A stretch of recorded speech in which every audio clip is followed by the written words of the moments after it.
Amigas y amigos, estamos en un nuevo domingo especial porque se va a tener la votación aquí en Chile para elegir la gente que hará una nueva constitución. Y ese contexto me ha llevado a enfocar el tema especial para hoy, ¿no? El otro día hablamos de la revelación natural y dijimos que tenía tres características esa revelación natural. Primero, que fuera a partir de la observación de la realidad. Segundo, que fuera ejerciendo la sola razón, sin opciones creyentes previas, ¿no? Y tercero, que diera una certeza, una certeza de un sentido en la línea que uno descubre como razonable, ¿no? Esas tres características son también las que debería tener una organización social para la convivencia en común, ¿ya? Que es lo que pretende una constitución, ¿no? Que sea, en primer lugar, a partir de la observación de la realidad tal como es, sin normas previas, sin elementos previos, lo que se ha llamado una hoja en blanco, a partir de la sola realidad, sin ningún a priori de otro tipo, que sea razonable y, por tanto, que sea algo que sea razonable para todos. La razón es lo que nos une, las ideologías nos separan cuando no son razonables. Es lo razonable lo que nos vincula, lo que nos permite dialogar y llegar a acuerdos, ¿no? Y tercero, que eso sea con cierta certeza, o sea, que no sea una mera hipótesis de lo que podría ser, sino que sea con una garantía de sentido, ¿ya? Esos son los tres aspectos, ¿no? En la tradición religiosa, todas las convivencias sociales se intentaban asegurar más, venían del poder establecido, ¿ya? Pero se intentaban asegurar más interiorizándolas, o sea, haciendo que esas normas estuvieran en el interior, en la conciencia de los sujetos que estaban en convivencia, ¿no? La interiorizaban. Desde ya lo más antiguo, prehistórico, ¿no? Como el totemismo en los aborígenes australianos, ¿no? Como ahí norman una ley antimonopolio, que nadie, por fuerte que sea, pueda acaparar todo el mercado de alimento y pareja, ¿no? Una ley antimonopolio, la primera ley cultural de convivencia, y para asegurarla más, se identifica el tótem, que es el animal de la casa del cual dependían, se identifica ese tótem que está prohibido para asegurar que todo el mundo tendrá que respetar aquello de que dispone el propio tótem, tendrá que dejarlo disponible, de manera que nadie nunca, por fuerte que sea, puede acaparar todo ese mercado de alimento y pareja. Lo suyo lo tendrá que dejar disponible, y eso marcará la interiorización y deificando, proyectando en forma divina ese tótem, de manera que el tótem está interiorizado, y así se cumple mejor la ley, aunque no haya controles exteriores, ¿no? Algo parecido está en las primeras leyes históricas, la ley del Código de Hammurabi, ¿no? También, que está precisamente con un bajo relieve en que Hammurabi recibe la ley del dios Sol, que se lo da, está sacralizado y así interiorizado, ¿ya? De manera que la gente creyente, al descubrir esas leyes que vienen de un poder externo, viniendo de Dios, quedan interiorizadas en su conciencia, quedan para adentro, no dependen solo del poder exterior. Lo mismo tomará la tradición mosaica, el Moisés recibiendo la ley de Dios en el Sinaí, como Hammurabi la recibió del dios Sol, ¿no? Confucio en la tradición china, lo mismo, todo el tema de el I Ching, o sea, los criterios para discernir qué es lo que corresponde al orden natural y qué no corresponde, como una ley que viene del cielo, de Tien, ¿ya? Que marca el orden natural, de manera que queda interiorizado. Todo aquel que transgreda el orden natural lo pasa mal, paga malas consecuencias, ¿no? Está interiorizada la ley. Ahora, ¿qué ocurre cuando la sociedad se seculariza y el referente religioso pierde fuerza o desaparece? Como vimos los otros días con la muerte de Dios, según Nietzsche, ¿no? Entonces, esa interiorización de la ley, o sea, la ley queda con menos fuerza porque solo depende del poder que la sustenta y a veces del abuso de poder que la sustenta. Pero, ¿cómo se interioriza? Por un concepto que ha marcado la modernidad, que es el concepto de la conciencia ciudadana de los derechos humanos. Los derechos humanos. Y esos derechos humanos es la conciencia ciudadana, interiorizada cada uno, que tiene que trabajarlo y asumirlo, de que, en primer lugar, que es la base de toda constitución debería ser esa, y si hubiera eso realmente, todo lo demás es casi secundario. La base es, primero, que el otro es como tú. Descubrir que somos todos iguales, todo otro es como yo. Y por tanto, haz por el otro lo que querrías que hagan por ti, es como si fueras tú. Y la forma negativa, no hagas nunca al otro lo que no querrías que te hicieran a ti.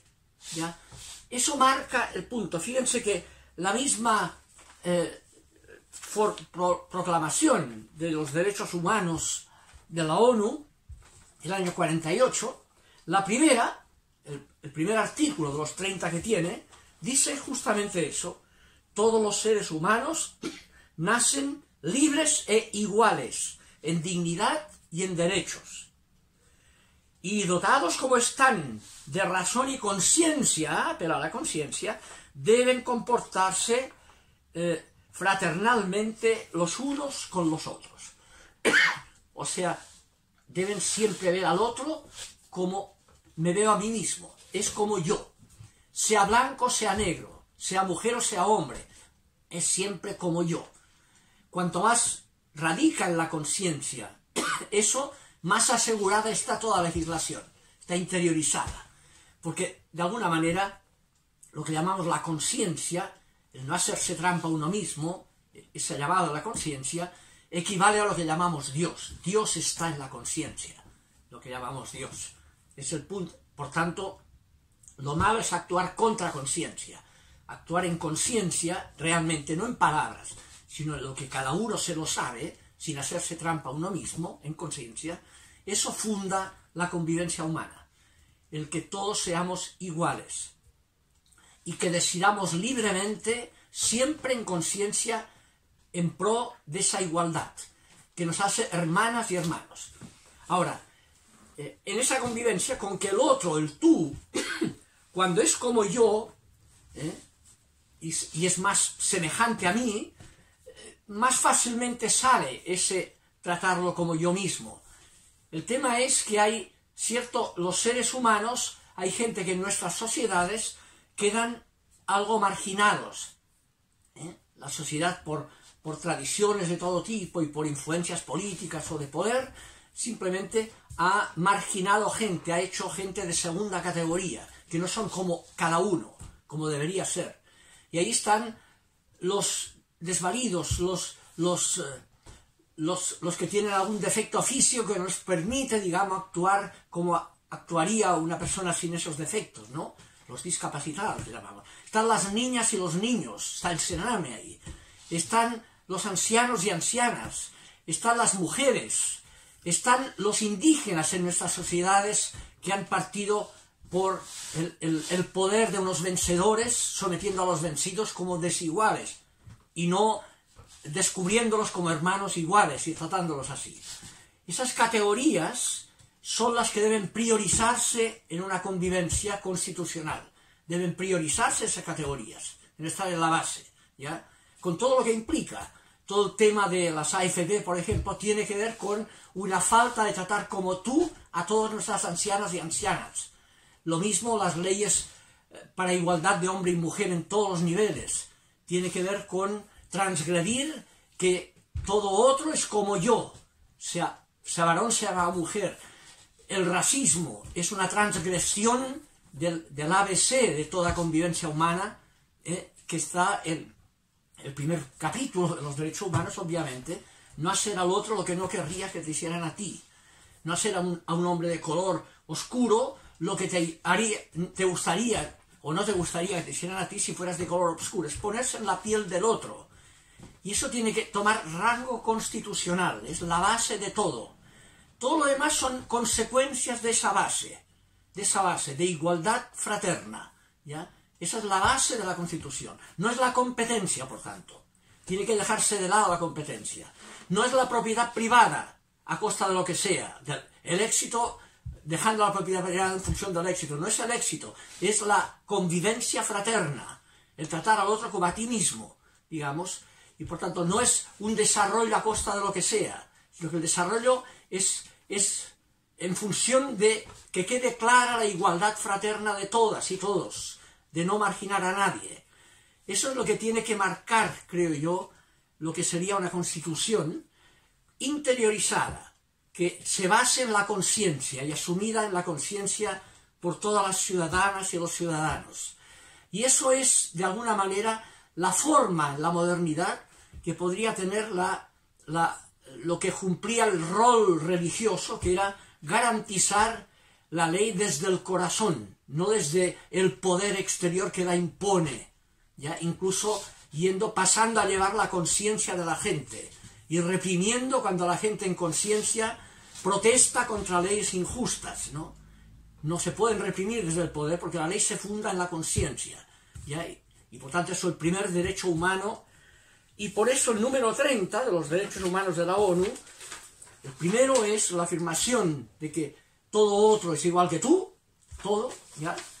Y la última, el número 30, termina: nada de esta declaración podrá interpretarse en el sentido de que confiere derecho alguno al Estado o a un grupo o persona para realizar actos tendientes a la supresión de cualquiera de los derechos proclamados, de que todo tú es como yo, ¿ya? Y por tanto la Constitución no tiene que ser para garantizar la seguridad nacional, ni la seguridad del Estado, ni la seguridad de la propiedad privada de los más eficientes, no. Eso es relativo a otra cosa, que es el bien común, que es que todo tú sea tratado como yo, que toda ley de propiedad privada que transgreda esa igualdad es mala, no es buena, y así toda otra norma. Ese es el tema de fondo, que si ustedes lo ven, es lo que pretende esa afirmación religiosa conocida del primer mandamiento de la Torá, ¿no? Amarás a Dios con todo tu corazón, es decir, pondrás en la conciencia el ejercicio de tu libertad, Dios como fidelidad a la conciencia ciudadana, y al prójimo como a ti mismo. Tratarás al tú como si fueras yo. Eso para mí debería ser la base de una constitución que fuera realmente humana, de convivencia y no de poder. Eso es todo. Ojalá podamos lograr humanizar nuestras leyes de convivencia. Nos veremos el próximo domingo, seguiremos en el tema de revelación.